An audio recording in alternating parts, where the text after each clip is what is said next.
From the trenches to the airwaves, Cootie Trench Talk in Auxiliary Spirit! Hey! Boots on the ground, yeah, we've been there before. Stories from the mud that you can't ignore. Laugh through the grit, yeah, we carry it proud. Cootie's in the house, say it loud. Hospital halls to the game night crew, lifting up the vets, yeah, we do what we do. From hard days past to the mic tonight, we turn it up strong, ready to ignite. Hey, hey, sound off, let the stories roll. From the trench to the mic, yeah, we're heart and soul.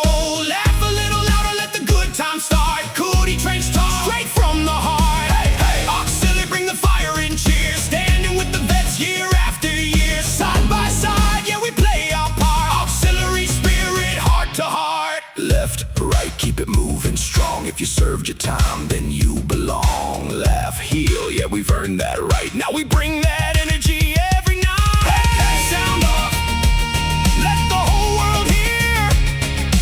Cootie Trench Talk, coming in clear. You're in the trench now. Hey! Welcome to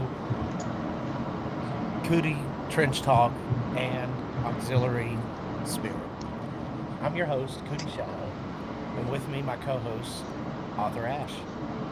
Hello!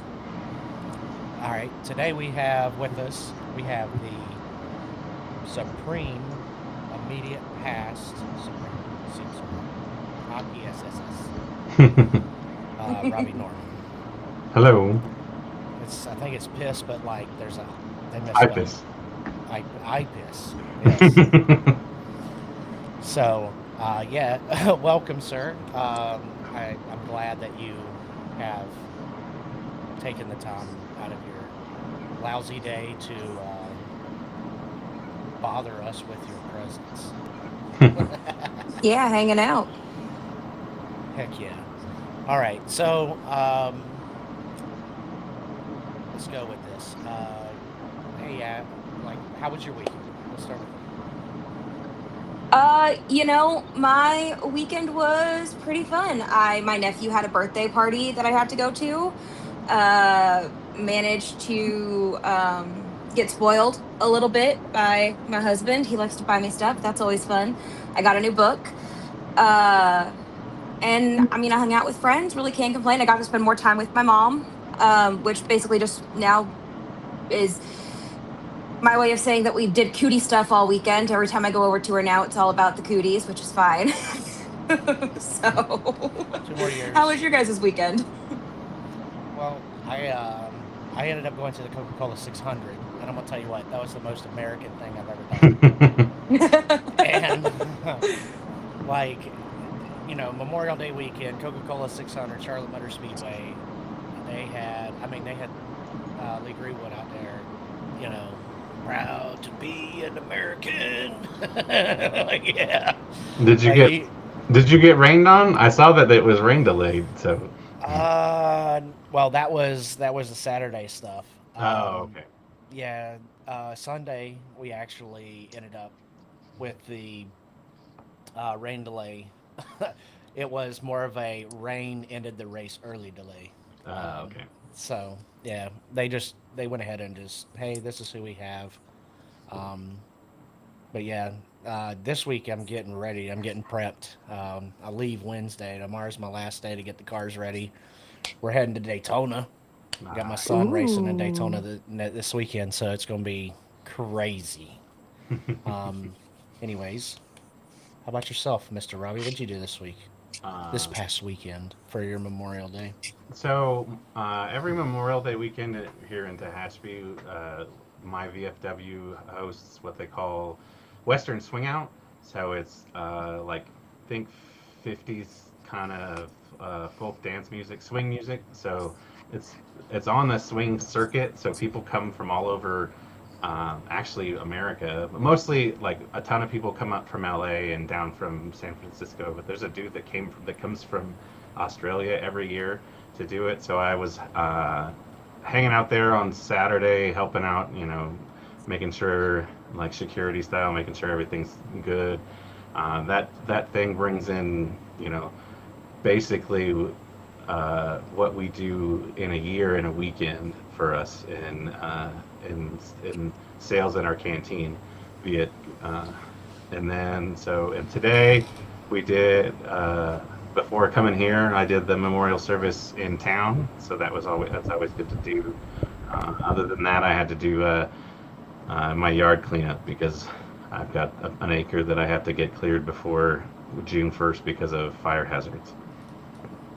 Yeah. Dang. Joys of living in Calais, huh? Yeah. So I was told that my volume's a little low. I'm sure that's a little bit better. Is it louder? Am I better in that? Is this better? I mean, it should be louder to you guys as well.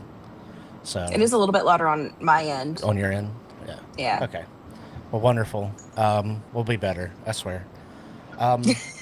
It's only the second one. I mean, Yeah. Give us a break here. Come on, man. Anyways, I do thank you for doing what you do. You said this is every Memorial Day weekend that your VFW post does this. For the last 10 years, yeah. wow. Honestly, thank you so much for that. Like Mhm. I see a lot of people. They do a lot of things for veterans, but it always seems that veterans are always standing up for veterans and doing more, right?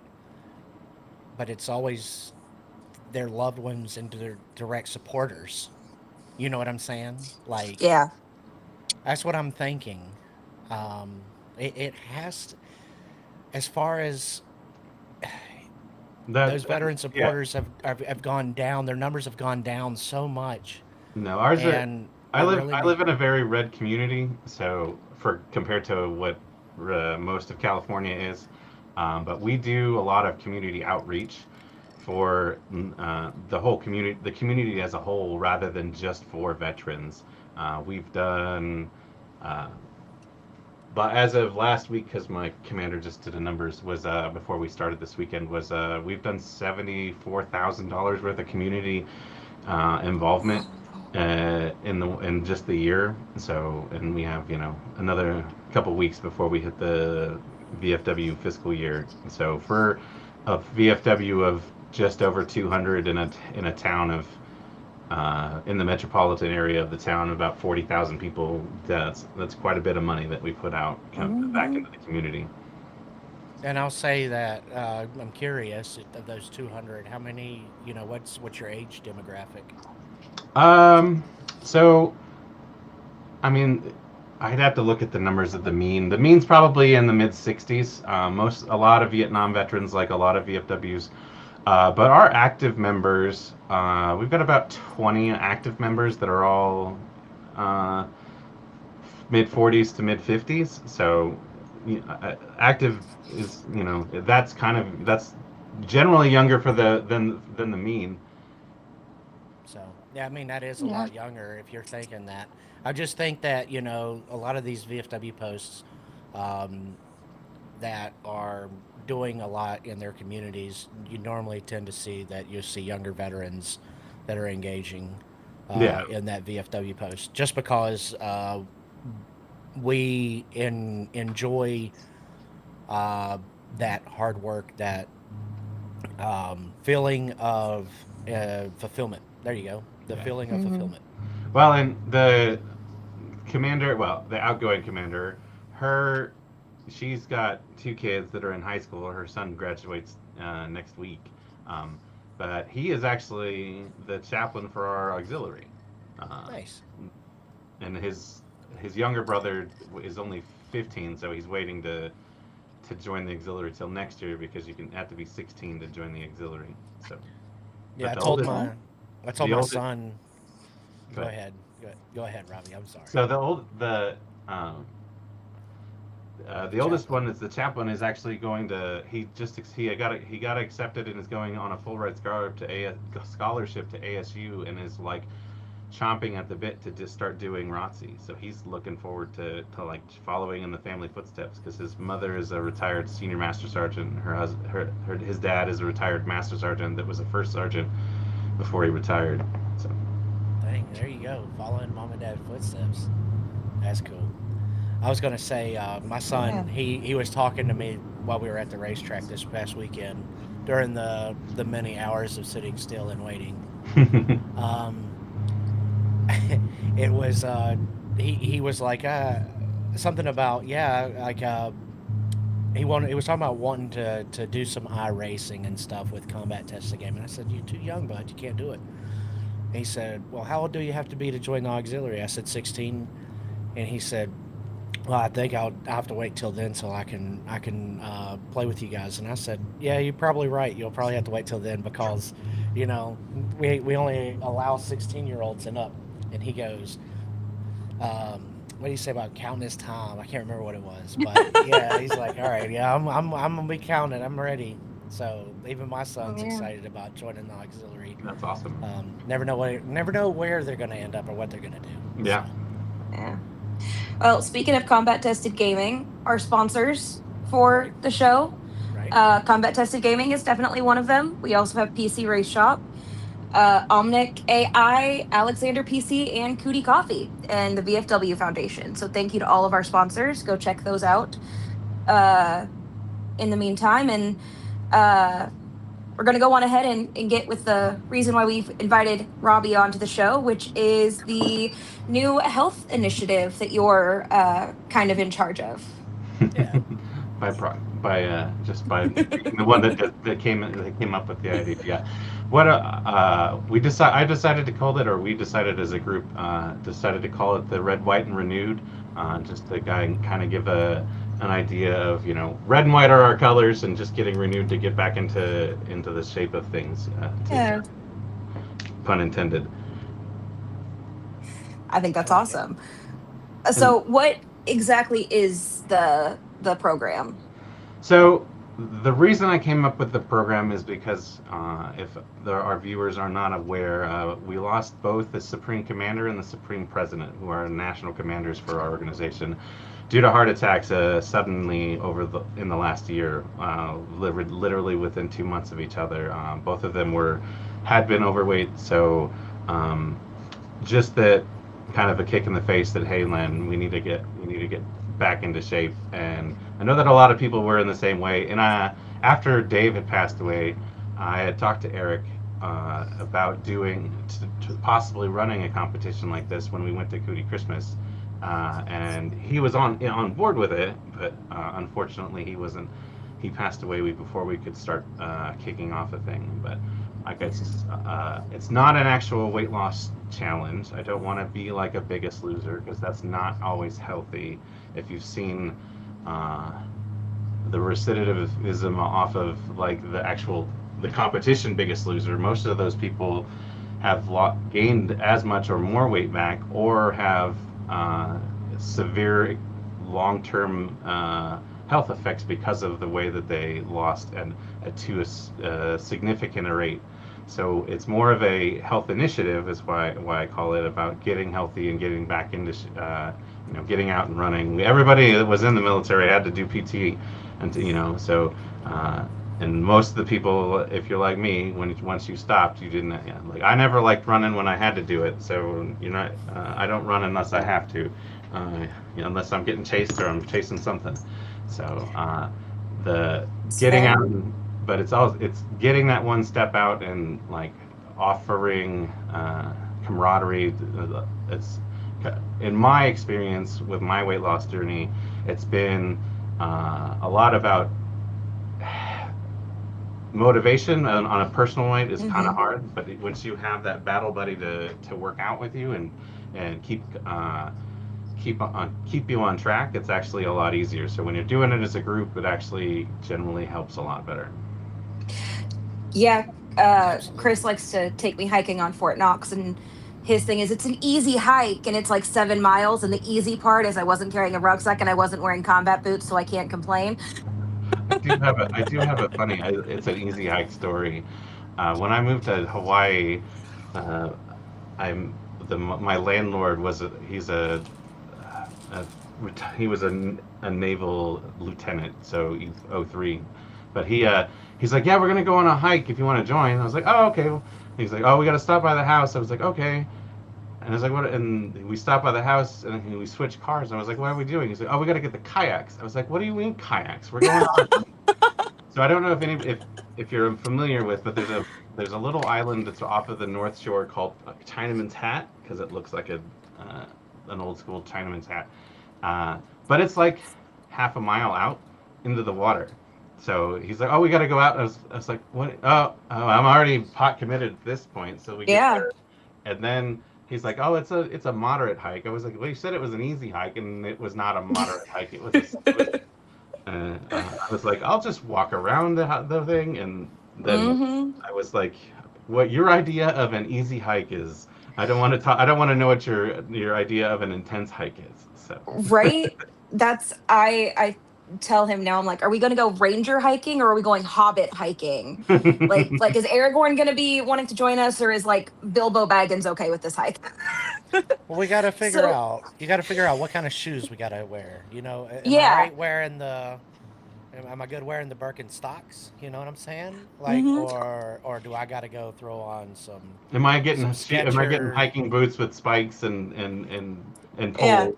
Do I get some Skechers with the running shoes? Do we need those? Like, you got to give me the right footwear. Yeah. So who can join the initiative? Who are you all looking to target? The target audience is all Cooties and Auxiliary MOCA members. Anybody is welcome to join and welcome to get involved. I'm not trying to limit anybody. The more the merrier. And what can the MOC and the auxiliary do to support the initiative while it's in the middle of the beta testing? So, like you just mentioned, we're kind of beta testing it initially because trying to see what might work as well, or so that we can run it as a year-long program starting after the new Cootie year, after the convention, so August timeframe. So, if anybody has an idea of, I'll caveat that we start out with that I am not, and none of the people that I have been working with are registered dietitians, registered physical therapists, registered nurses, registered doctors. So any and all input from us is just for your SA, not where it's not medical advice, it's not physical advice. So don't. That's just as a legal tender, but people that have experience with physical training or with nutrition or with wellness activities are highly encouraged to get involved and take charge to, give people ideas of what has worked for you, because there's no such thing as 100% physical training initiative. Nothing's going to work for everybody. So what worked great for me might not work at all for you, so it might be detrimental to somebody be like, well, I just run 5 miles a day. Well, if I have plantar fasciitis and can't run, that's just not an option. But or Yeah, but you can say, hey, I got this much. I did a 30-minute bike ride today, or I did 30 minutes in the pool, or whatever. That gets my check mark for today. Now I've worked out. Now this accumulates to my points for the Cootie. That was the idea of having a pointed system of activity-based points and possibly diet-based points, but not as not a detrimental point system, which I've seen before, which I've participated in weight loss programs where you get points for hitting this goal, but if you drink alcohol, you lose points, which that would kind of be a detriment to our entire participation as Cooties. So Yeah, listen, I've got a whole collection of wine I've been growing that I would look forward to drinking and not being punished for. So, well, none of you have. I know both of you have seen the pictures of my whiskey collection. So yeah. Well, you do have a decanter in your background, so I have 2 decanters. Yeah. Well, I saw the one over your shoulder for sure. I was just trying to figure out what was the best way to highlight them, but Yeah. those are It pretty sounds like- snazzy. They are. It sounds like the first step in trying to get healthy, especially when it comes to the initiative, is to see your primary care doctor first and Right. foremost and make sure that they're on stage with it or on okay with it and have the advice, as opposed to, I mean, I'll admit we have with my mom and my other half, we have our motivation station chat, text chat, and uh Chris has been on he's been on his health journey longer than we have, so he's got great ideas on like how to get fiber and how to get more protein, etc. And like coming to us for that, it seems like it would be okay. It's just the But go to yeah, your primary care doctor definitely first. make sure that especially if you haven't done any sort of physical activity in 20 years, make sure that you go see your see your primary care technician or a nurse to be like, hey, I'm looking into starting a physical activity. Is there Exactly. something I need to know if I have limitations, because the last thing we want to do is have somebody be like, well, I'm going to get up and I'm going to Run a go 10 run a miler. I'm gonna go do a 10 miler and then roll over, then keel over because their heart wasn't ready for it. So there are, baby steps is definitely And I uh, don't care that you just got out the military, even though it seemed like it was 10 years ago. It was actually 25 years ago. So.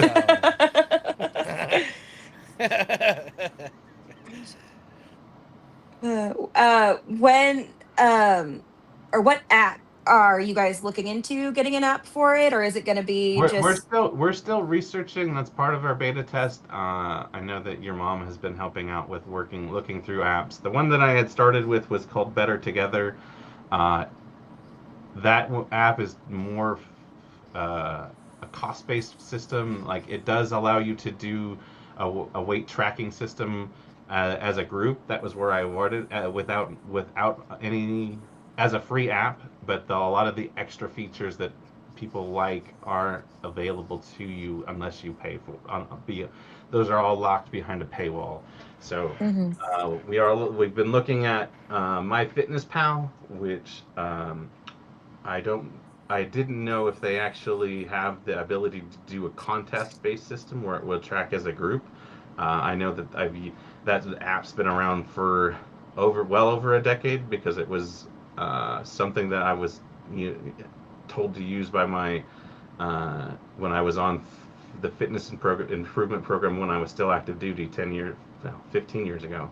So the app's been around for a long time. It has the ability to track water intake, steps, your food intake, and it has those host options. The other one was that your mom had recently suggested was Noom Vibe.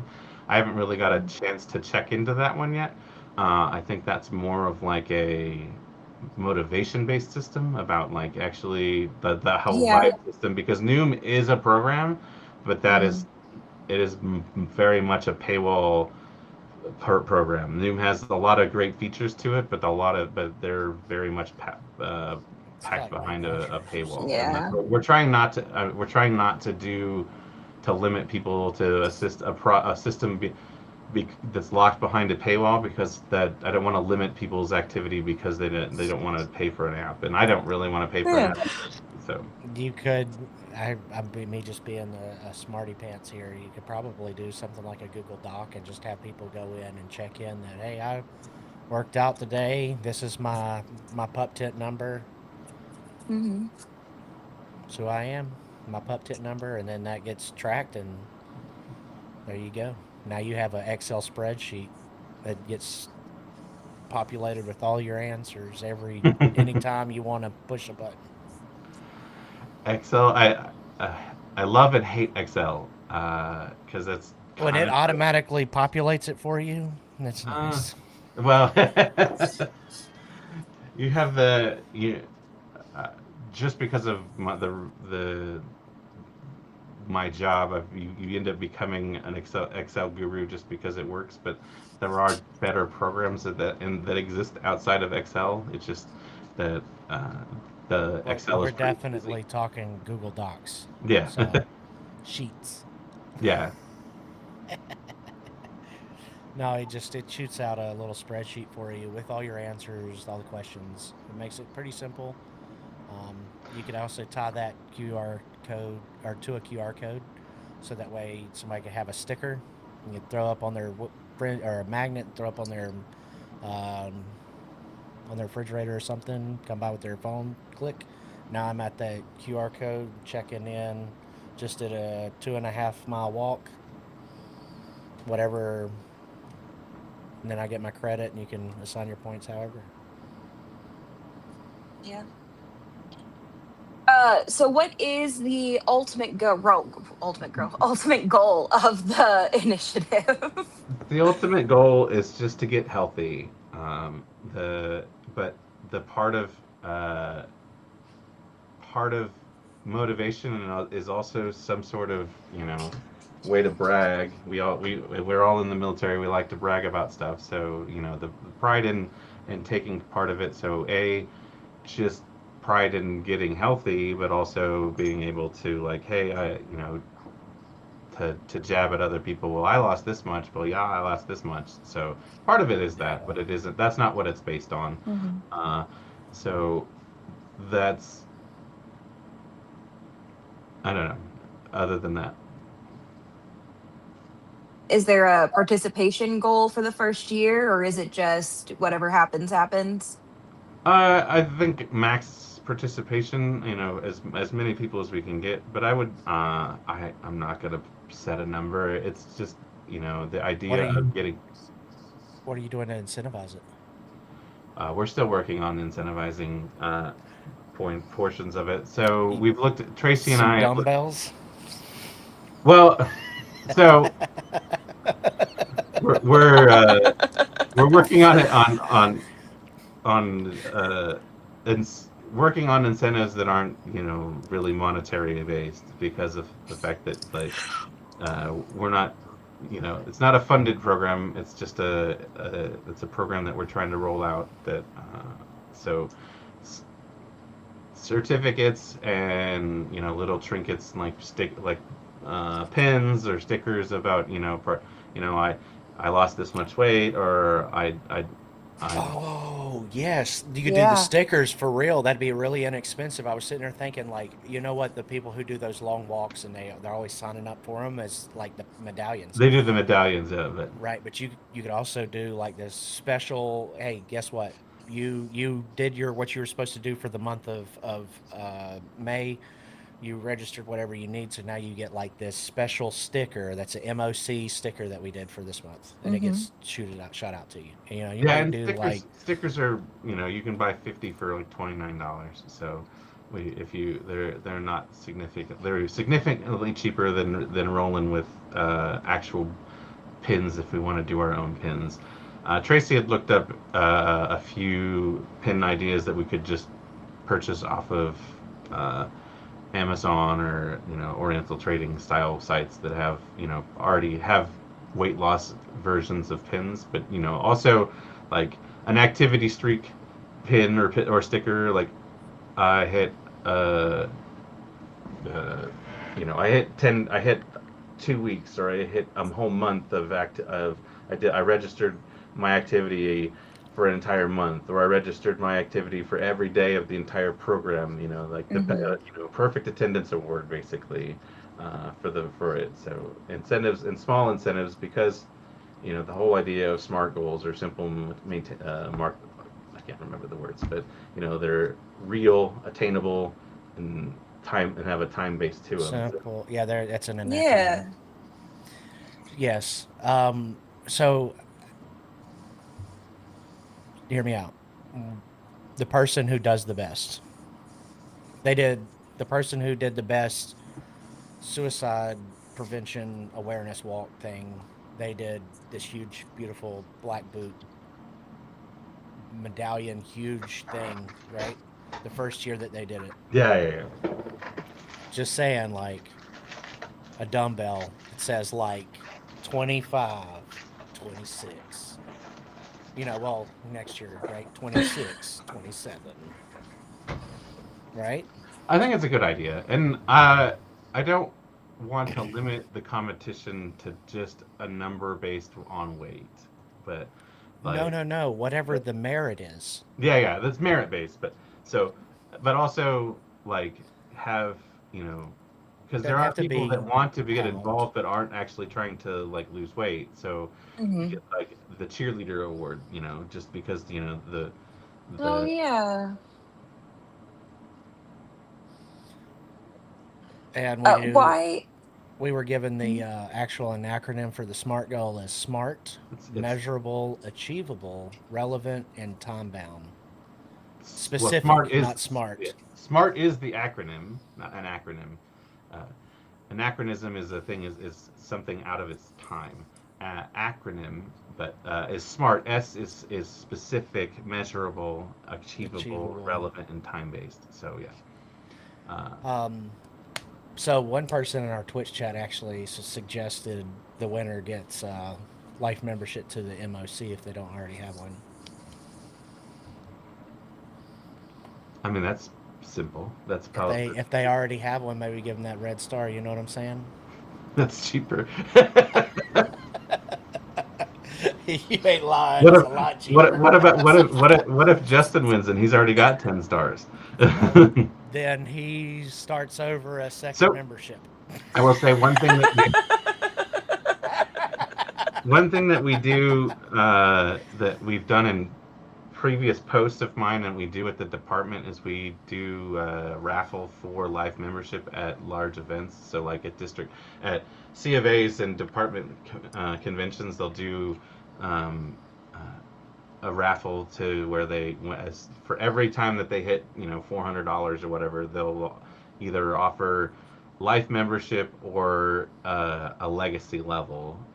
And if you win it and you already have gold, you can give it to somebody else. So I won it last year, though I'm a gold legacy life membership member. So I gave bronze legacy to my post commander because I know that she had been talking about it, but uh, I just won one for free, so I gave it to her. And she was overjoyed about it. So maybe if we do that, you can offer life membership to a person but if they've already got it, they said that they can gift it to somebody.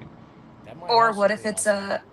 I mean, are we doing it split to where the MOC auxiliary and the MOC have different awards? Because if it's an MOCA member who gets it, Yeah, a life membership to That's the a MOC lot is not very cheaper. helpful. That's a lot cheaper. It's not. We don't have a life membership on our side. That's what I'm saying. It's a lot cheaper. so I think that Yeah. I do think there should be a single overall award for, like you said, the dumbbell, kind of like you did with. WWE belt. I mean, we can do those too. Those are actually Everybody's pretty. doing those. Nobody's got a wooden dumbbell though. Well, But That's only true. the the 25. Yeah, like them. but if we do like a dumbbell for the 3D to the printed. to the number one winner, but then especially to make somebody carry something home to the East Coast with a 25-ton dumbbell. Fill it full of sand, but it's 3D printed. Yeah, 3D printing it is easy. I'll But stop it in the middle and just fill it full of sand. It's heavy as hell. you just put a Weighs plug in it. 40 pounds. Just give him no, make it a shake weight. Put a shake weight with it.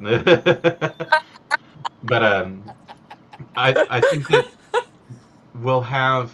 I think that having separate awards, is also merited to have. The best auxiliary person, and I encourage as well to have for grands to do their own competitions as well, and to let the grand decide how they want to incentivize their programs as well. I think that similarly, how we are doing. Sorry. Similarly, how we're doing. I guess the CTG implementation. We're kind of showing people how to do it at the top and hoping that they will replicate it at the lower levels. Yeah, In a sense. So, but not dictating. yeah, absolutely. No, but if they see how fun you can incentivize it and how we can have people who are engaging and who are um, incentivizing at every level, that's just like if you're looking for somebody to participate in voice democracy or Patriots Pin, you can have people being paid out all the way down to the lowest level. At the post Mm-hmm. level, you will have, if you have if you have kids in a school that find out that little Johnny got $100 for writing an essay, and that's all he had to They're do more is likely write to an do it. essay, they're going to be Oh, more oh, likely to trust do me, I it. know that with.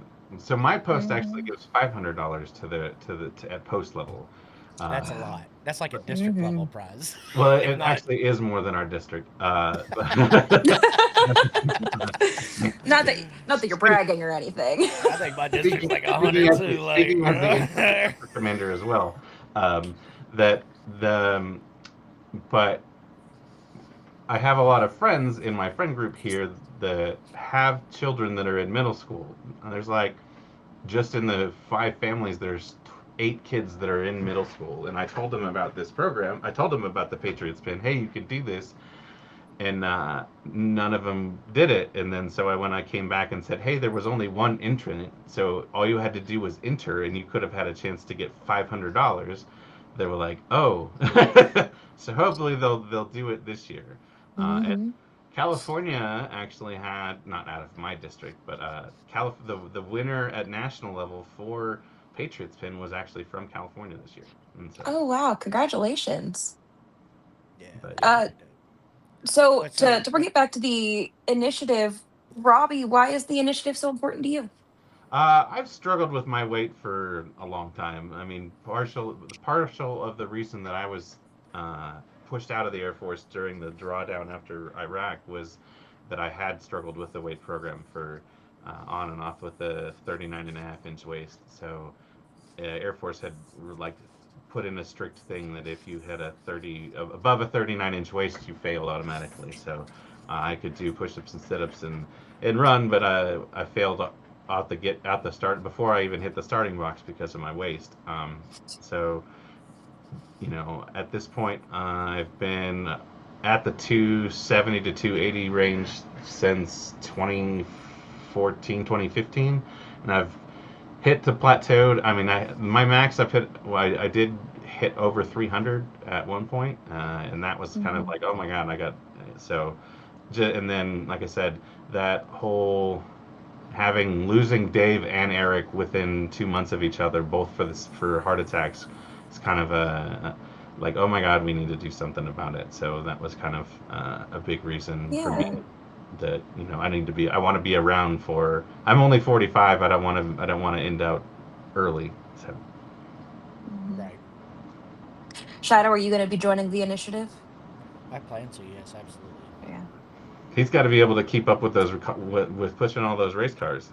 That's it. That's That's why right. I'm gonna be counting them as hours. Let's go. And I pushed off like 6 quarter midgets today. What'd you do? then he went to the You know what racetrack. I tell people though when I'm like, "Hey, you guys got to come out here to the racetrack and do this." I'm like, "Hey, do you think you can help me?" They're like, "I'm pretty sure I can help you." I said, "Do you think you can sprint for 20 feet?" Yeah. All right. Well, then you can help me. If you can sprint for 20 feet, then you can help me push this car off. But no, Oh. there's my sister came and she was going to help, and I was like, "Hey, you want to help me? You can, more than welcome to." But she didn't like it, not one bit. It I told doesn't her it's sound hard. enjoyable. For the parents, no. Not one. Maybe the joy of watching your child do well. But no, being the working guy on the end, it's really hard, and it sucks pushing him off. I'm looking forward to them moving up so that way he gets a starter. uh, they don't have the little ATV that you can push behind them to push them start. Not on asphalt, they don't. They have them on dirt. I know They that. do have them on dirt. That's absolutely right. They don't want nobody to get their shoes messed up. That's what it is. Mm-hmm. So we had in here. Um, you did ask how his journey's coming along, right? I have not yet. Nope. Getting to that Oh, point, yeah. I talked about the why I need. She talked about why The it was initiative important. is important. Okay. Yeah. Mm-hmm. So how is your journey coming? Is it So, uh, actually had hit my a kind of milestone. As of yesterday, I finally hit into 260s. I went to 269. So I started Oh, the program at 284 congratulations. when we hit on April 1st. That was when we did the initial kickoff of the beta testing. I was at 284, so now at 269.8. So a little bit in there, but still in there. And so Okay, so that's you having some kind of like regular activity every day type deal, or Uh, no, not as much as I wish to. I struggle with that daily about get that motivation to get out of bed to go to the gym. I have a friend that owns a gym and I have a free membership and I still don't go all the time. But I have a busy schedule. is But it I one of have those? Is it one of those CrossFit gyms? no. It's Oh, okay, I a was gonna say because at a CrossFit gym, all they got's a jungle gym in there. That's it. There ain't nothing. You might as well just go to the park down the that's street. that's work yourself to death and throw up. That's what Cold Mhm. Fit is. Um, but no, I have went to see my primary care provider. I've been working through the Move program with the VA. Um, I have been on what they call Orlistat, which is a fat blocker, kind of to start the program, and eventually, and I'm on and I started with Kaiser because uh, I have Kaiser through my actual job.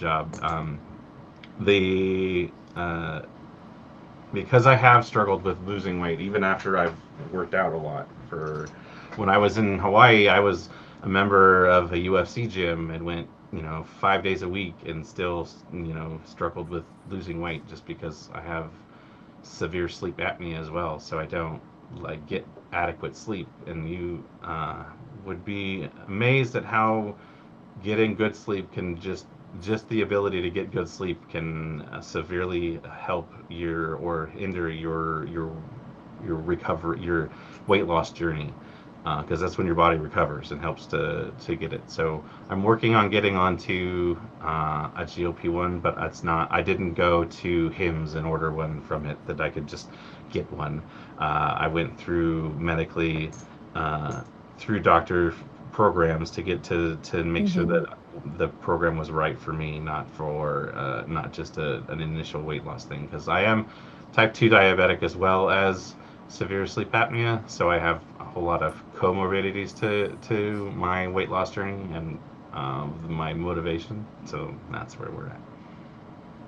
Well, Well, sounds like congratulations on where you're at right now. That's incredible. I But was gonna say like I you're on the will, right track. I will give a VA update on GLP-1s that as of last Monday, as of last week, the VA changed it that now a PCM or a specialty care can prescribe a GLP-1 instead of having to go through the 12-week Move program.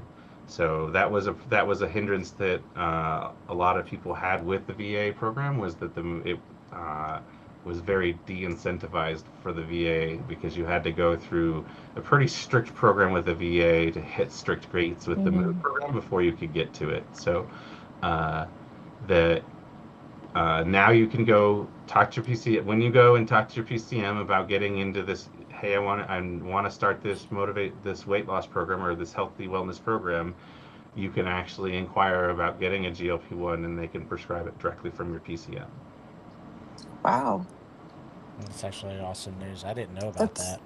They yeah, actually that's very called. They incredible. actually called me on Monday and said, "Hey, that because I was in the Telemove program where you had to do all these little there's 90. It's like a mini CBT where you have to go through it every day. You have to check in, do a weight loss thing, and you have to go through these 5 to 12 pages of work. But I was checking in, and the lady called me and said, "Hey, you don't have to do this anymore because you can just go schedule an appointment with your PCM." And I was like, "Well, I'm only 12 days away from finishing it, so I'm going to finish it at this point, pot committed." Mm. So That's right. Yeah. I'm proud of you, man. thank you. Hmm. So, I have a couple questions, right? We were going to talking about the national home and stuff here a little bit later, but so what are you doing with your free time these days?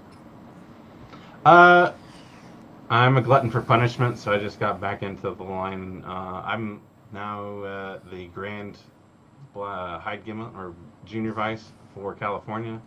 I'm district commander for my district in the Department of California, and then I'm a department inspector, and I'm the national home chairman for the Department of California. So most of my non-work time is dedicated to VFW projects. But that's my passion is helping veterans and helping make sure that they're taken care of.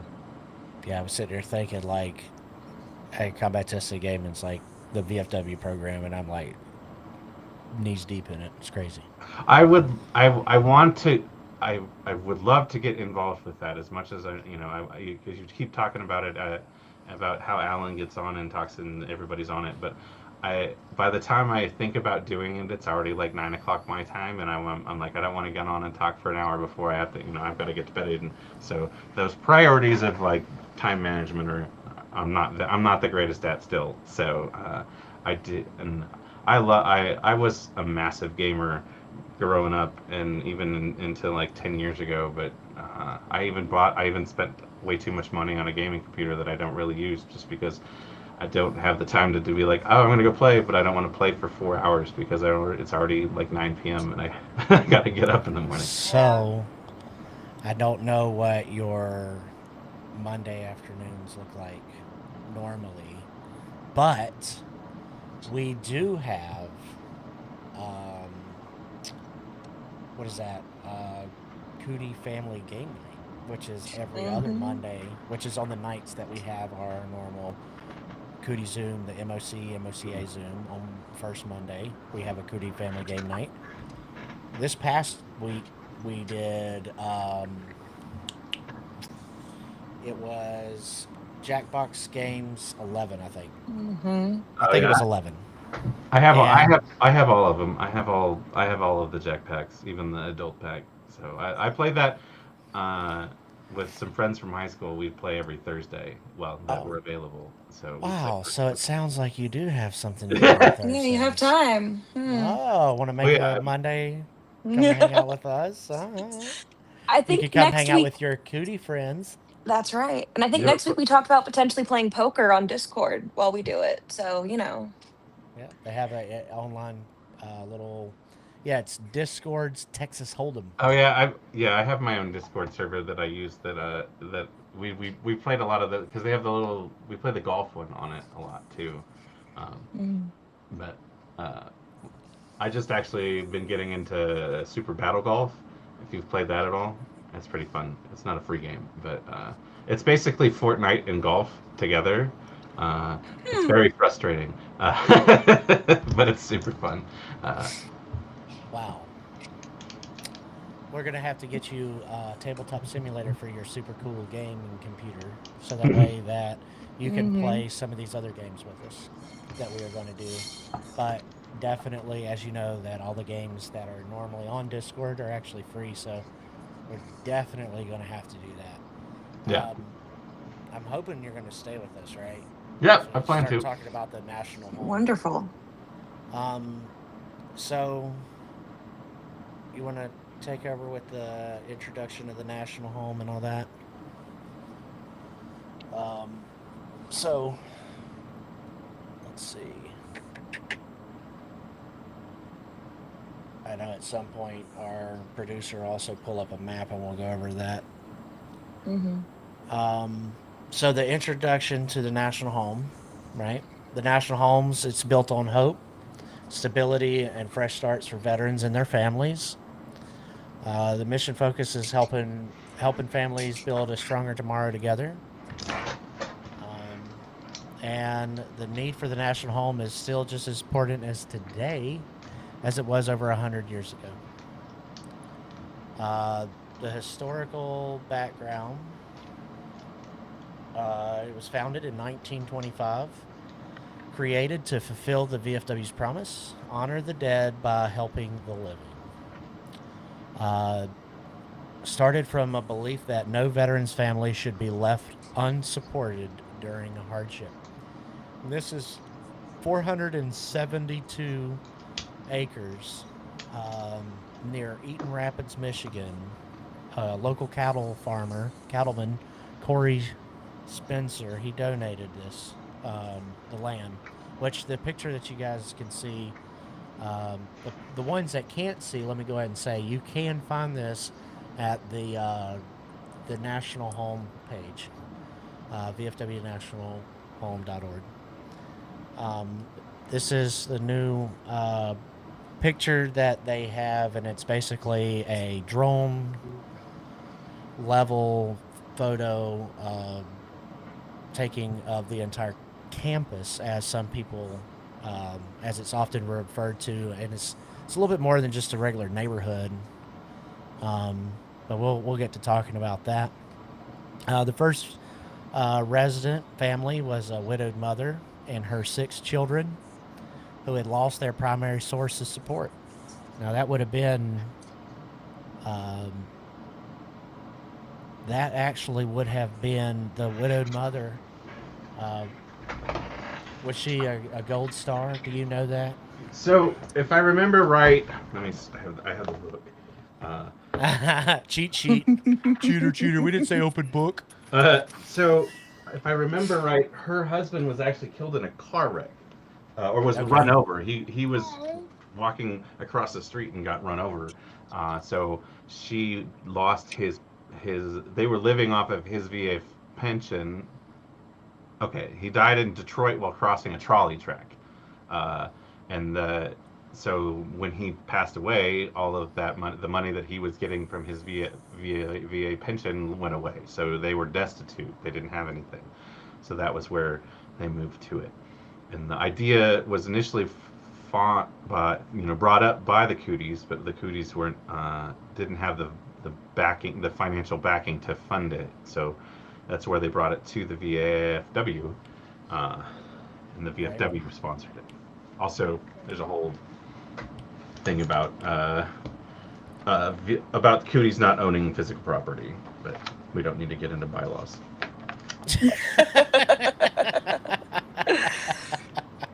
But the Supreme Steam Squirrel and Auxiliary President are trustees for the National Home, if no one knew about that. So it is something that's still near and dear to all of the Cooties' hearts. So, okay, well, here we are. We're Cooties. And the people who are blessed enough to find this, either, a video feed of this great thing that we have going on, let's give them a little tour of what the National Home is. So when they're coming in, they're going to come this road that's where your pointer is. That's the road that you're going to come in on, and right there's the Welcome Center, if I'm not mistaken. Right? Correct. That is completely newly remodeled. I don't know. They're putting a little general store in it for members to off hours to go in, and they'll have swipe cards and money that they can their own little ATMs that they can come through and pick up milk or mac and cheese. Like if I get in there and I'm I just get home from work, my kids are like, I want mac and cheese again, because that's what every kid wants to eat is just mac and cheese. But they forgot that I don't have milk. I didn't get milk, but if I need to go buy milk, it's a half an hour into Lansing, and then it literally is to get them. Okay, the soft opening was during junior vice orientation, which was last weekend. And that's for that store. The little store, yeah. So, nice.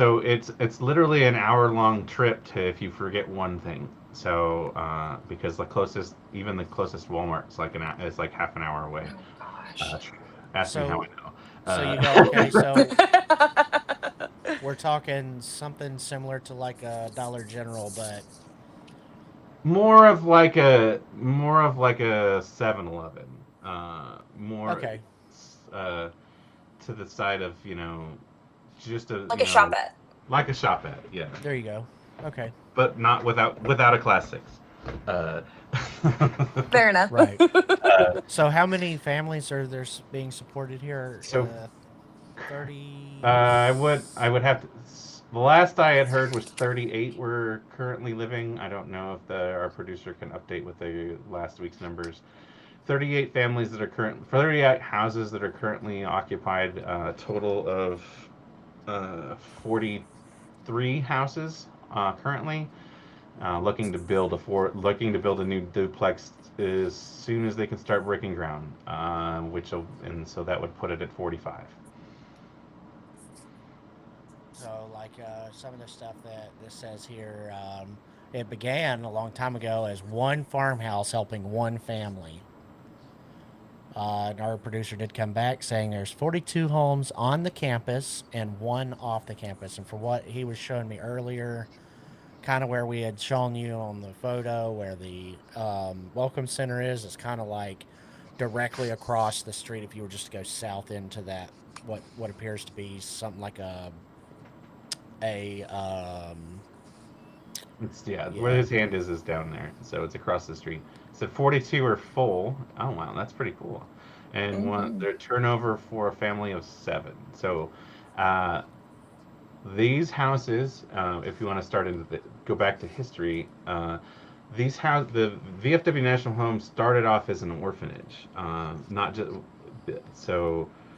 Most of those houses are 5 to 7 bedrooms, because they would hold anywhere to up to 15 children in each house, and each house would have a house mother that would live with them, that would cook for them, that would make sure that would care for them, and they would live in the house, full time. That was where they lived, and they took care of them, and uh, they lived there from whenever they were whenever they came to the national home, until they turned 18, and then went to, as once you hit, call it the school age, that get you, you got to go home, but you can't stay here. This is not your home, so like you had to leave.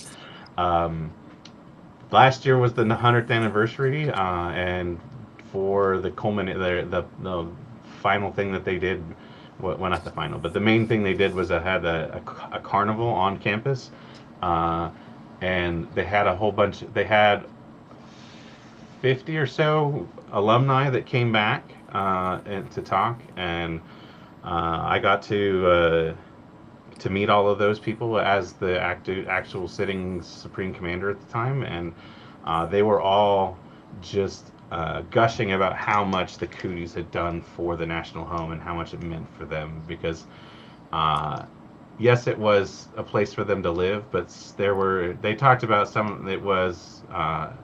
It's not all fun and games when you're in an orphanage. So That's there were true. some rough times, but the Yeah. Cooties were always a shining light for them. When we went to, I actually got to meet a lady, Ruth, that she was 94, and she was the third Buddy Poppy child ever. So she was the Buddy Poppy child in like 1934, I believe.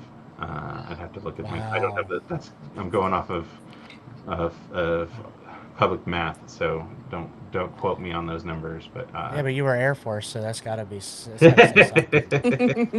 So I want to look over here if my producer can go with his little finger. Show us where the Cootie Fire Department is, because that's one thing the Cooties did do, is we gave them a fire So department. right It's there right is there. where his pointer is now, is where the Cootie Fire Department is. So uh, in the 60s there was a major fire that happened, and we didn't have a way to react. So they built a fire department on campus, and it was manned by the boys that were actually part of the National Home Orphans. So Oh. and we provided them two. We provided two, and the VFW provided one fire truck. They have 3 fire trucks that were provided to them.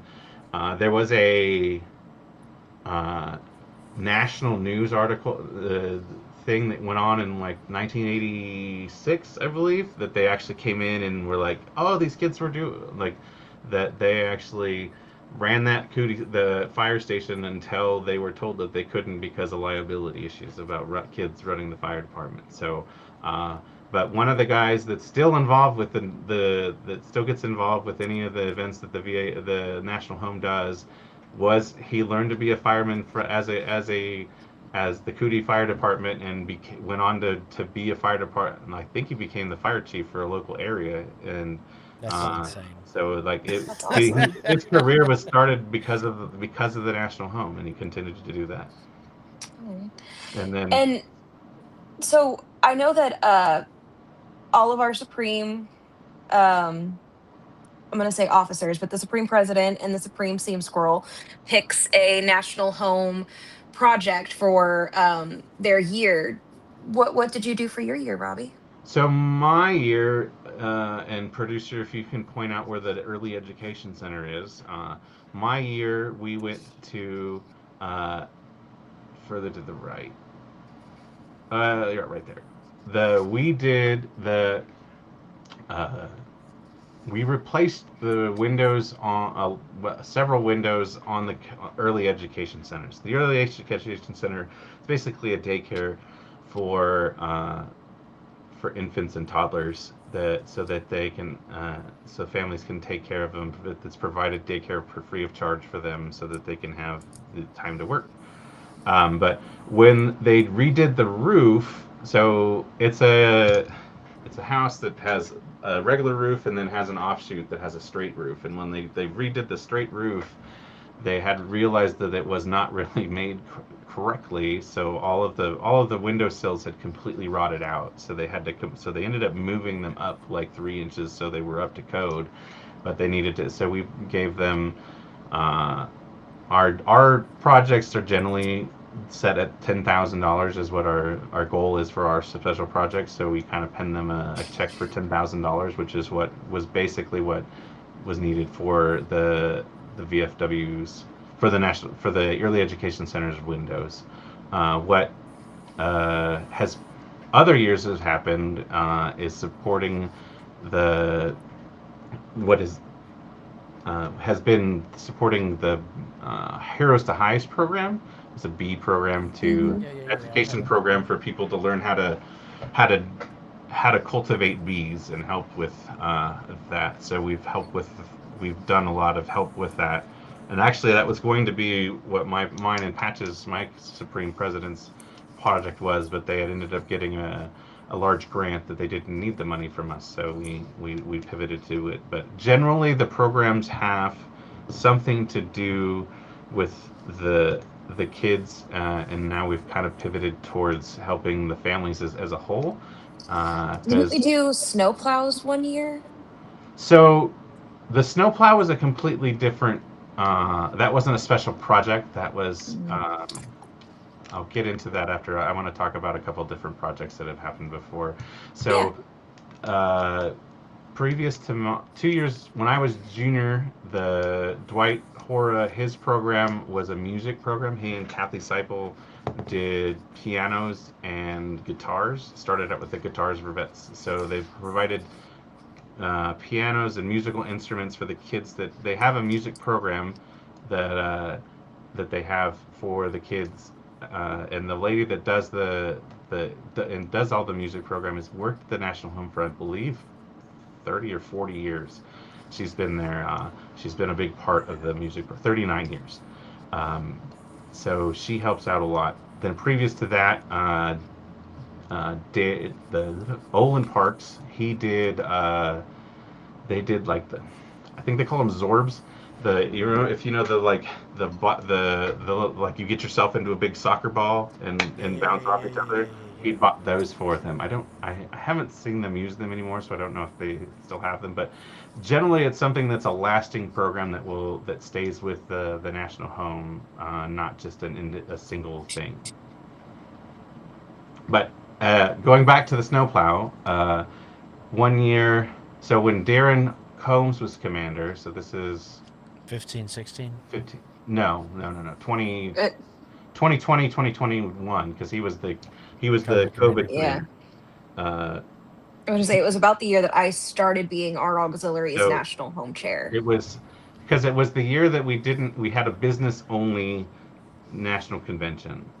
So I didn't go to that national convention, but because it was business only, because we were still kind of in. It was 2020, 2021, because we didn't have a convention at all in 2020, and we had a business only convention in 2021 in Kansas City. Uh, he got it when the national home got up and talked for their and addressed the floor. They had talked about how they were in need of a new snowplow. And so Darren got a hold of the Council of Administration and some former uh, past supreme commanders, they to have a council vote to say, can we do this? So they wrote a check for $45,000 to buy a new snowplow. So like in that instant, that's how we bought the snowplow. And so I think it ended up being about after over with to get the truck and the plow, it ended up being about $48,000. So that was we just saw a need, filled a need, Mm-hmm. from robots, if you remember that one. See a need, fill a need. Uh, that, but that was where also when I was running for for junior vices when I raised the money to get to shave my beard the first time, and we Yep. raised. I set the idea was to replenish the funds that we used because we took the money out of the general fund to pay for that to pay for it. So trying to replenish our general fund. We helped raise that, and then we raised. I thought my goal was 20,000, and we raised 47,950. So Wow. $50 shy. Mm.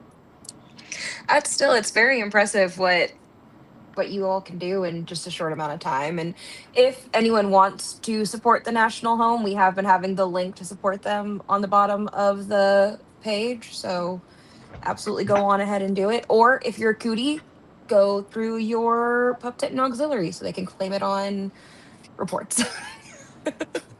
And you can also go, um, yeah, so it's VFW nationalhome.org. nationalhome.org/support, Support. I think. Um, and So we, I will kind of caveat as I'll get on my uh, department national home chairman high horse on this one. If your departments or grants have a house that you support, um, they have those each house has anywhere but is kind of on a promissory note that you're going to pay $8,000 to $12,000 a year depending on the size of the house. So if you and your department signs those, so if you want to support the house, if you or your post is already sending donations to the National Home through that support, it it if it's not earmarked already, it goes to the general fund. But if you earmark it to go to either the Cootie House, if you want to support the Cooties, or the North Carolina House, or the California House Fund. California has two houses, and this is something that I've been pushing quite hard to the Department of California, is that if you're already going to be sending the funds already, if you don't care where they're going, unless it's to a special project, there are certain special projects that they send money to because they were sending money for the general store. But if you're not earmarking it for for something, so earmark it for your house, your state's house, because the money that you're giving to them means that your department doesn't have to take out of their budget. So it helps out the National Home, and uh, it helps out the your department. yeah, I was raising a whole lot of money when I was the national home chairman for North Carolina. I tell everybody, Mm-hmm. I made it a challenge. I was like, yo, such and such post raised this much money this year. Thank you, VFW post, blah blah blah. VFW auxiliary post, blah blah blah blah blah blah blah. You guys did such an amazing job. Y'all raised this money. I actually gave them, state recognition at the department level for their donations. And I mean, we literally have been in surplus for over I don't know how many years, just That's because I've been awesome. raising money like that for them. But We um, did when I first became the national home chair for our local auxiliary for the cooties, or for the MOCA, we had only been sending money to the Kentucky house because most of them weren't aware that the cooties also have a house. And so then it became a where we still send our money to the national home for the Kentucky house directly to them, but then we send a check to Supreme for the Cootie house as well to kind of balance it out. And we would do all sorts of like raffle baskets. I would pull out a raffle basket or a donation jar to raise money for it to kind of help with, like, we had it in our standing rules, but then whatever we raised extra would also get to go to them. And it was always fun raising money for them. I got a pie in the face one year for the National Home. So That's funny. So I do know of a challenge that's being arose before we get into the new construction. There is a challenge that we put out last week or last podcast, sorry, 2 weeks ago, and it involves you. So you're talking about Camp Alma? You're talking about Yes, Camp Alma I'm project. talking about Camp yeah. Alma. So that's Uh-huh. not a national home. That's not a national home project, but that's No. so Camp Alma is That's a Cootie project. it's a Cootie project. So it was Dave's special project. And Camp Alma is a equestrian therapy program that he was very much involved with. And so at Cootie Christmas, after Dave had passed, the Supreme President, who is Ash's mom, said that she That's would, how she's known from now on. It's just my mom. just happens to be the Supreme President now. Yeah. So she had put out that if we could raise $10,000 for Camp Alma, that she would go sledding at the National Home because she hates snow. Very much abhors snow, so she doesn't want anything to deal with it. So after she made that one, Eric got up during the banquet and said if we could raise $20,000 that he would go sledding in a dress. Because the big thing was that because Dave was the first MOC auxiliary male president, so and he got a lot of guff about being a male auxiliary member because for the longest time it was I mean it still is female dominated, but it's not a female organization. It's not a ladies organization, even at the national level, because the VFW Auxiliary at one point was the ladies auxiliary and the men's auxiliary. That merged in 2017, I believe, which to me is like way late in the game. But so he got guff about, why aren't you wearing a dress because you're in the auxiliary. So he was gonna wear a dress if they raised enough money for Camp Alma. So Eric said that he would go sledding in a dress if we raised $20,000. So in honor of Eric, myself, Ronnie, the junior vice senior vice now, myself, Ronnie, and Scott Van Tassel will ride. We'll sled down. We'll sled down in our kilts, because we all three of us wear kilts, and so we will sled down. We will go sledding at the National Home next year for Cootie Christmas in kilts if we can raise $20,000 for Camp Alma. I do not know what the current tally is. Because they don't have a running tally. The last time they updated the tally was quite a while ago. But that one, you can go to the Cootie Depot on lotcs.org. /Cootie Depot. Is that what it is? So, this is the man behind the curtain. Uh-oh. As of last Zoom, the auxiliary had a little over 11,000, and we had about 1,000 on our side. So we got to pick up they got to pick up their game if they want to see me and you sled down into this in kilts. What I found out last podcast was that our closeout and the MOCA closeout are not the same date. Mm-hmm. Our closeout is in 6 days. The MOCA closeout is the convention. Yeah. So to be fair to both of those, we will count the money up until, or at least I will, you guys don't have to honor this, up until the 6th, or I'm sorry, it's 6 days at that closeout for the MOC side.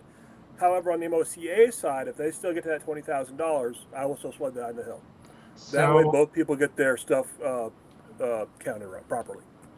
So, forgive me if I'm wrong, but what Dawn's message said and what she had talked about at Cootie Christmas was that as long as they raised the $10,000 by Cootie Christmas next year, it wasn't just by the end of the closeout of the year. That's what I thought it was. But it was a $10,000 from that day from Cootie Christmas to Cootie Christmas. I thought it was, or a total of $10,000. It wasn't. It wasn't just by Supreme Convention. It was by, Well, because she so said if they hadn't made it by Cootie Christmas, that she would do it if they finished it after Cootie Christmas, but before February, she would do it at the board meeting in February, the trustee board Right, meeting. if it wasn't inclement weather, because I remember this Mhm. past National Home Cootie Christmas trip, that was miserable. Very icy, very snowy, very, Well, yeah. very lots of inclement weather. Perfect So, for sledding. it would have So been wait, it would have been perfect to go sledding this year because they had snow like the day before. They had like 8 inches of snow the day like. Do you remember? Do you remember But that year? but Mark's year, it was miserable because it was cold. so Like It was So- raining. It was raining, and there was no snow on the ground, but it was raining, and it was. it was like ice, freezing rain. Yes. Don said it's for Dave's year, so it looks like it's going to close out at Yes. convention. it'll Okay. close out at convention. But if But it any sounds MOC like that she's members already- they already wants went. to donate to it on the auxiliary side after your guys' things close out, I will be at convention. I will have a booth. Come find me. I will have a donation jar because nothing would make me happier than seeing all of them sled down in their kilts. But by the $11,000, it already shows that your mom's going to go sledding. So- Yeah, she already Yeah. said that she's committed. We hit our first benchmark. So mom is absolutely going. And if it doesn't snow at Cootie Christmas, she will sled at the board meeting. So we will definitely have her sledding it. But if you want to see the other three Can you show and the me on a map kilts, where they're come going find to be me. sledding? I will be helping. So I'm trying to. So if you go where Cootie Field is, so There we are. from down, there's a slope that comes down into that I think that we can go sledding at. That, or we can sled at there's a bigger slope that goes into. I just don't want to sled into the pond, but it does freeze over. They used to ice skate. When it was an orphanage, a lot of the kids that came, a lot of the alumni that came back from the 70s and the 60s and 70s, they talked about skating ice skating on the pond back in the day.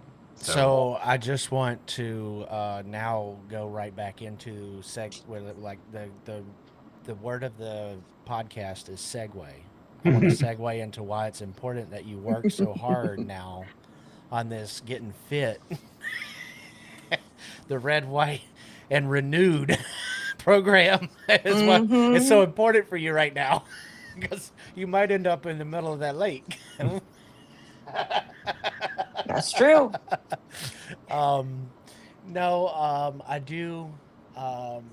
I do want to talk about the new construction though.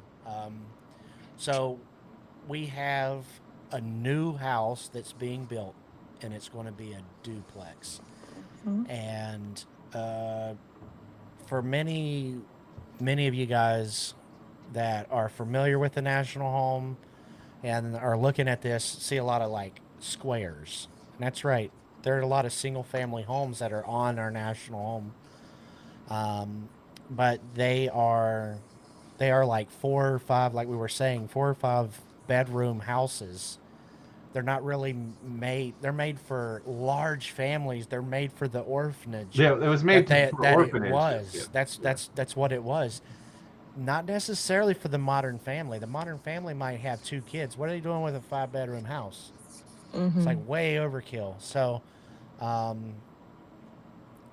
they have seen that these duplexes they can actually basically for the same.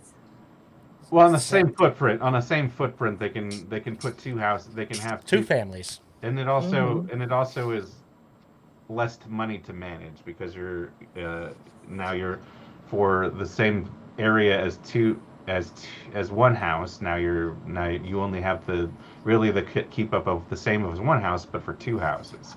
Right. There is Yeah. our producer had wanted to say that there is a family of 7 moving in, so you're not, if you have a lot of kids, it's not a limitation. they will take you. It might take longer to get to a house that actually has enough rooms to accommodate for all of your kids. But Yeah. I for mean, that's for those for 5 the bedroom houses. the Everybody gets fact their that own we have bedroom. all of the houses full is great because we went for a So while great. previous to previous to Mike Wilson as the executive director.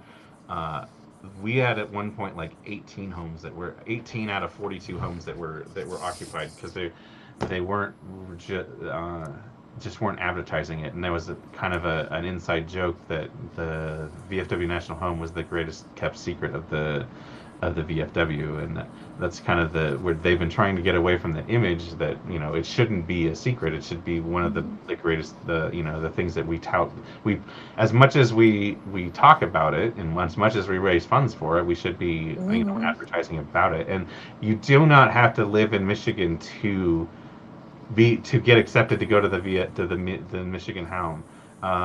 So one of the major qualification that you have to have to get accepted to the VFW National Home is you have to have kids. Uh, so I could never move into the VFW National Home. I don't have kids. And it doesn't have to be single family. You can be married and have you with your actual husband and wife that move in and have your kids. That or it can be single family. But it that's your major thing is you have to have kids. But you get it in all you fill out. You go to the site. You go to the website and fill out the application, and it goes through through vetting to get talked to. And I know that there have been people from so Bill Miles out of Georgia, the lady that lives in the Cootie, the MOC MOCA house, because they don't call it the Cootie house because kids are terrible and call it, you got cooties, you live in the Cootie house, which I mean we would take pride in, but kids are vicious. But Bill Miles, she found this lady in Georgia, personally called and got her and worked the greased the wheels to get her accepted, and personally helped her drive from Georgia to the National Home in Michigan to get her accepted so that she could go, have that thing. And part of it is, accepting that you have a lot of military people have a pride issue about, that I don't want to accept the fact that I have a problem or that I'm in need, or to accepting my handout, as they say. But this is like the idea of it's a hand up, not a handout. But you can go from from anywhere in America, and they will figure out how to get you to the National Home. You can live there for 4 years, rent paid, no rent, no utilities, everything's provided for you. Oh yeah, somebody in the family has to be related to a VFW eligible member within 3 generations. So it doesn't have to be a direct veteran that is the family person, although a lot of the families that I've interacted with either have a veteran or is a spouse of veteran that either don't are separated or has passed. But it can be as 3 generations, so it can be your grandfather that was your relation or your father, kind of like the way to get accepted into the VFW Auxiliary, although it's 2 up, 2 down, I believe. But I guess you're not going to end up two down, but I guess it would be 3 generations down, because I don't think you're going to have somebody that's a child of a parent of a veteran that still has kids. But it might, you never know. But you have to have some relation to a VFW eligible member, and that's the other big portion. And they offer just so many stuff. They've got the scholarship programs, the financial classes, the regenerative agriculture veterans education or RAVE program, and then the Heroes to Hives, which we've mentioned. They have the Cup of Joe, where they all just kind of get together and chat over coffee, and then Guitars for Vets as well is one of the other programs that they have at the National Home. That's you can see on their website and get more information about them. But they've got so much to offer for the veterans and their families. The link that's just got put up, if you don't, for those not that are listening on audio, is the VFW nationalhome.org/help. That's where you go to find out information about how you can get accepted to the National Home and inquire about getting accepted to the National Home. The current move that I've has seen has a lot of success is that there wasn't any previously to Mike Wilson coming in and the current activities director. There was no like gated means of like how you made progress before you finished your 4 years and to show that you made progress towards getting a better life. So they've started what they call the red, white, and blue, not red, white, and brew. That's a whole different thing. Red, white, and blue status thing. So when you come in, you're in red, and you have like specific goals that you have to meet.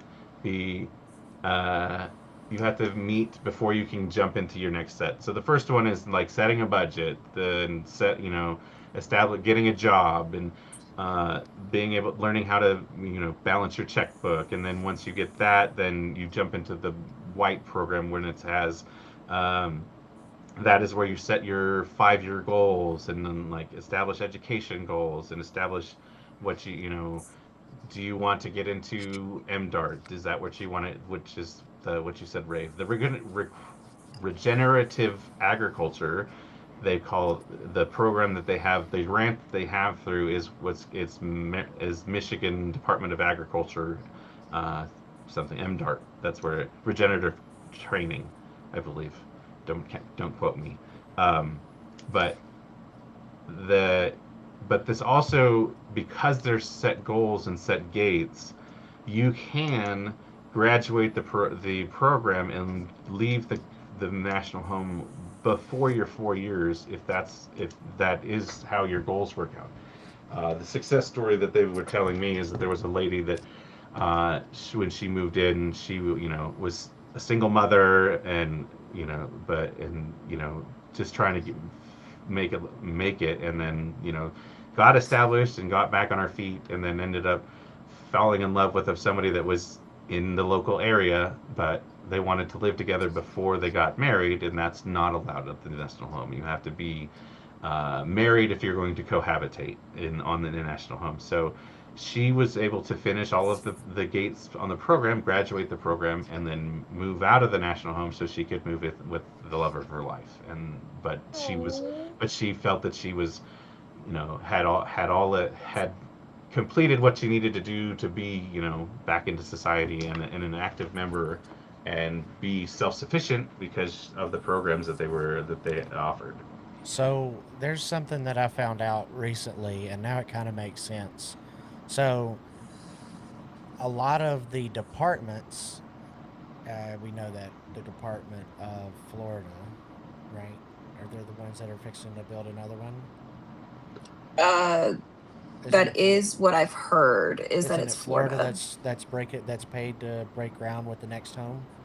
Okay. Florida is one of the ones that's sponsoring it. But California has 2 houses. North Carolina has a house. But there's not 50. But I also know that you don't necessarily even have to be affiliated with the VFW if you want to sponsor a house. Like there's a house that's a business sponsors it. So they're not even like a subgroup. United Auto Workers own United Auto Workers. The Air Force. Yeah. So there are tons of homes, and there's tons of people who are dedicated. But one thing that's very unique, the Cooties and the VFW comrades and the auxiliary members in the department and Grand of Michigan love the National Home. And something that it all comes in circle now.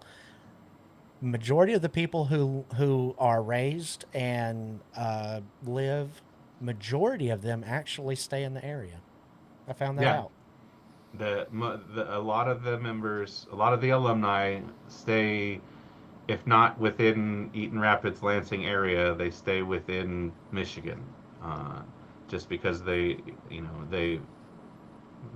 National Home itself did meant so much to them, that they've and they've had multiple people that were children that at the National Home that have come back and worked on campus. Uh, Yes, I've heard that too. Mhm.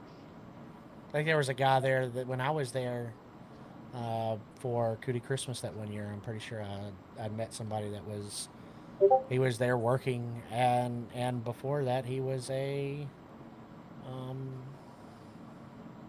just like a alumni. I think's what you said. yeah, alumni. His Mhm. yeah. It was after it was an orphanage, but it was his mother was there, and he grew up. He stayed there for 4 years. He no longer that was Brian. He no longer works at the National Home, but he did. Uh, that he had so much passion for what the National Home did for him and his family that he came back and worked at the National Home. Yeah, really cool stuff. Very much Um, so. you want to go into the Supreme Scammers? Yeah, so if anybody would like to donate, again, it's Oh, the um please oh, dude, do. I, I'm I'm ahead of things. But yes, we've got a little bit of a message from the Supreme line, the higher ups, which is if you've gotten an email from a Supreme officer, I know that Supreme President Don Van Tassel, because I'm apparently not allowed to call her by her actual title, um, has gotten a couple of people who've contacted her, and I think Tracy even said that there's been a couple of people who've contacted her. If you get an email from anyone in our Supreme line, or I mean, I have a department president who I almost got, I mean, I had an email from that's asking for money, gift cards, donations, Cash App, Venmo. Check the email and make sure that it is in fact the correct person who's emailing you. The one that I got was like Auxiliary 7 president, and that's not his email at all that he uses to email me previously. If you don't have the ability or you don't know their email off the top of your head, uh, reach out through Facebook. They've got Discord now, phone numbers, their actual email when in doubt. I know that the Supreme Line would rather you contact them and question the validity of an email than be scammed and send somebody, $300 in gift cards. That's Right. Absolutely. not going to So benefit anybody. this is something that's been around for quite a few years, and will continue to persist just because of that's the way society is now. That the national they people will do just a research and see, Hmm. okay, and it was even worse and that's why we went away from like actually listing personal emails It was so uh, bad. on that's why there's if you go to the ltcs.org site, it just says contact and it'll send it and it'll send a message to who it Hmm. needs to, because it was quite regularly that while I was Supreme Commander that it would come out that it would be like, oh, and it's sometimes it's like, and I got phone calls from people that it's like, hey, it said you needed a phone call for something, and I was like, that wasn't me.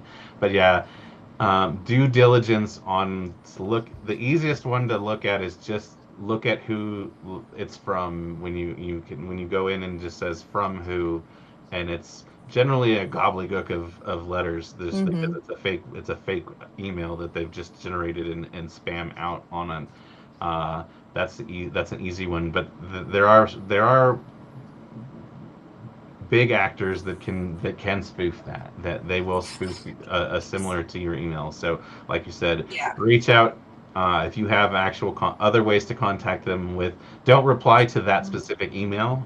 Absolutely don't respond to that email, but just email them back on their regular email, and then or reach out on Facebook or give them a call just to say, hey, I'm just checking to see if this is actually what you need. But as a general word of thought, nobody ever needs gift cards for money. Like, Hmm. it's just not a thing.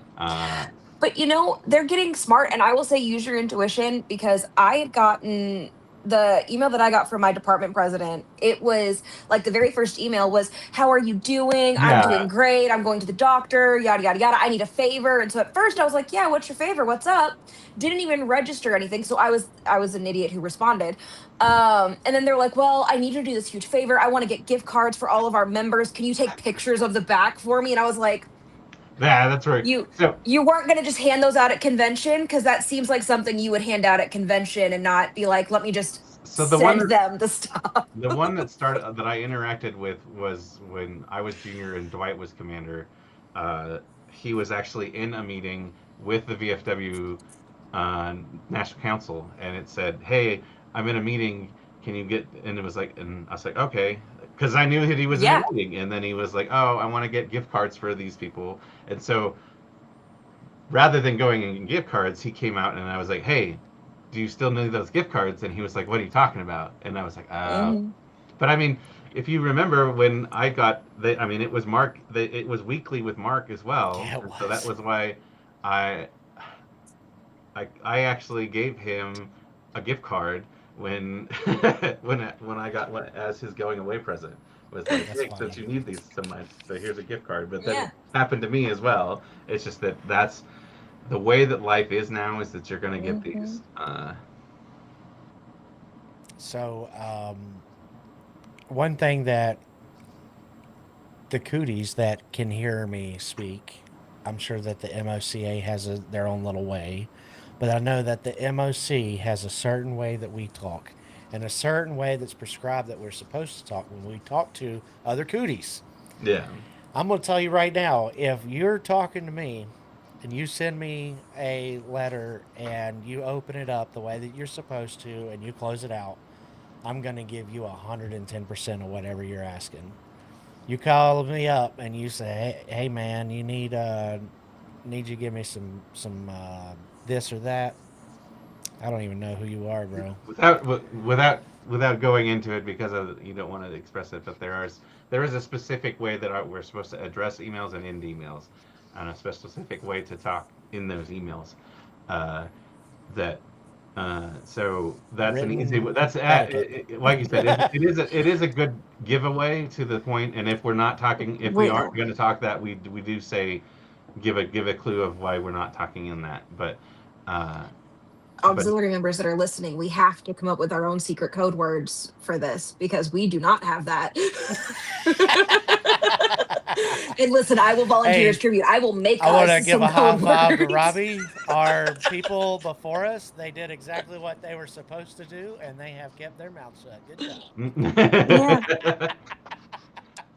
I'm gonna make code words now. I'm gonna start and end my emails in something so weird it's gonna just make everybody go, "Is she okay?" The answer is no, but Absolutely. Um, you got a special segment that you're kind of starting up too, right? With the you're next part here. you're getting quiet again. I know I'm getting quiet. Sorry, I was wanting to like have her go on to the next part. I see. yeah. So auxiliary member of the month, as many of you guys know, the first podcast of the month we give a cootie of the month. The second podcast of the month we talk about our auxiliary member. um This one is going to be a thank you to all of our new auxiliary members. We're thrilled to have you all in our organization, and we look forward to working with you all for the upcoming years, hopefully many years. Many. And if you have any suggestions for either a cootie, which is going to be in 2 weeks, or an auxiliary member, which will be in 4, go on ahead and send us in those emails. Tell us why you think that person deserves the shout out. Um, and we'd love to hear more about your guys' members, and give them a little bit of recognition, because I know that a lot of auxiliary members and a lot of cooties are doing just tremendous work. And The there's a submission form submission can be found form on the that's Facebook. yep. Yeah, There's can a be found on submission our form on the Facebook page. Facebook. As I was looking for. All right, so Robbie, thank you again for sticking with us. No problem. Thank you for inviting Episode number 2 in the books. That's right. Yeah. I want to give a special shout out to PC Race Shop. Pat on the back. We got the VFW Foundation. Thank you so much. Combat Tested Gaming. Omnic AI, Alexander PCs, Cootie Coffee. Use code word Cootie. That's what I was trying to get. I was ahead of myself. Code word Cootie. Get you 10% off and get that Cootie coffee, you know. But of course, make sure you guys check with us next week because we're going to be doing that poker. Yep. Like, follow, and subscribe. And as a little special spoiler, our next podcast, which will be in 2 weeks, we are going to have special guests, Supreme Steam Squirrel Tracy and Supreme President Dawn. Just something to look forward to for tuning in next time. They are going to be on our next podcast. So what time is it that you do the Cootie Family Gaming? Same time that we started this podcast. Okay. 5:30. Yeah, that's Eastern. 2:30 in the afternoon. It's 2:30. Yo, I hope you didn't have shit planned for Monday. That's right. that whole three-letter word called job. Nah. Stupid ass 5-letter word bills.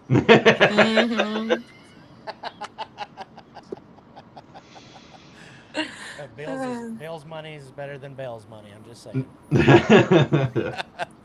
But yeah, thank you everybody for tuning in. This has been a wonderful episode of Cootie Trench Talk and Auxiliary. Before we close out, before we close out, I would like everybody to take down the 988 information. We had a sister organization recently lost one of their online streamers the other day to veteran suicide. Yes. Take it seriously. The people I know that knew him, it impacted them very hard. Yeah, it did. Don't forget, you're not just ending your story. You're creating another story for somebody else that they don't want to tell. Yeah. You're making somebody else's life a whole lot harder than you think you are. Thank you for that. But yeah, again, we're going to wrap it up. Thank you for tuning in. It's been another wonderful episode of Cootie Trench Talk and Auxiliary Spirit. And we'll see you all next time.